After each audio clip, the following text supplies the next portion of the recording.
Upande wa pili ni upande wa jeshi la polisi. Mambo mawili kwa jeshi la polisi.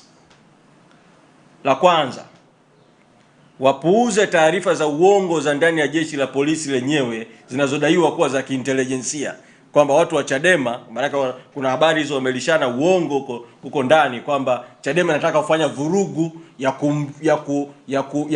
wanachokiita kumuokoa Tundu Lissu kutoka kwenye mikono ya magereza na mikono ya polisi. Uongo mtupu, uongo ambao umetengenezwa ili kutekeleza nia ovu ya kupiga raia na kupiga wananchi na kufanya vurugu.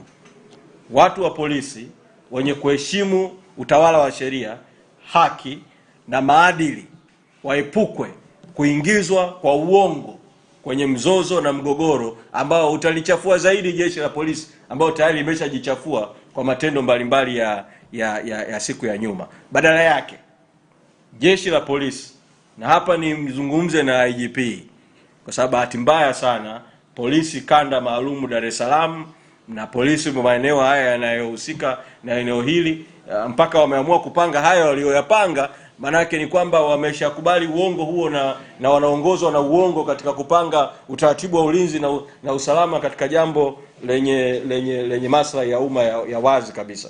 Kwa hiyo nitoe mwito kwa mkuu wa jeshi la polisi IGP kuweza kufuatilia jambo hili. Jeshi la polisi kwa ujumla wake wasikubali kuingizwa katika kuchafuliwa wote kwa umoja wao kwa sababu ya matendo ya watu wachache ambao wanaacha kufanya kazi kwa ukweli, kwa haki, kwa uweledi. Na tukumbushe jeshi la polisi, na nikumbushe IGP, matendo kama haya ya taarifa za uongo zinazoitwa za kiintelijensia ndio yalifanya jeshi la polisi likapiga watu mahakama ya Kisutu pale wakati kesi ya mwenyekiti Lissu inakwenda kwenye hatua ya komito mwezi Aprili mwaka 2025. Wakapiga watu, wengine wakabebwa wakaenda kupigwa huko maporini, Mabwepande na mapori mengine, wakatupwa, wakadhalilishwa.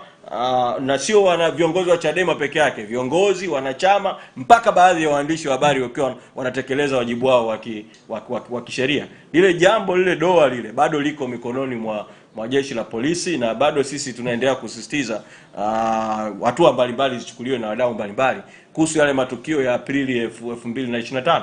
Kwa utaratibu huo wa kupeana taarifa za uongo, ndio jeshi la polisi mwaka 2024 tarehe 12 mwezi Agosti kwenye siku ya vijana kule Mbeya lilisababisha watu tukapigwa bila sababu za msingi, watu wakaumizwa, watu wakakamatwa kwa taarifa za uongo tu zinazoitwa taarifa za kiintelijensia, za uongo kabisa ambao haupo. Sasa safari hii tena jeshi la polisi linataka kusababisha matatizo makubwa kwa kuendeshwa na uongo badala ya ukweli na uweledi. Kwa hiyo hizi njama za kutaka kuwavalisha watu sare za Chadema wafanye vurugu, alafu jeshi la polisi lipate uhalali wa kupiga watu na kuumiza watu wasiohusika kwa mambo ya uongo, hizo njama zikome.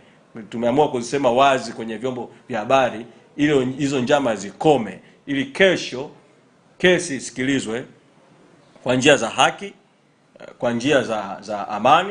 Sisi Chadema, pamoja na kuumizwa kwetu na kudhalilishwa kwetu na kupitishwa kwenye mambo mabaya yasiokuwa ya haki kabisa, lakini tumekuwa chama kinachoheshimu utawala wa sheria.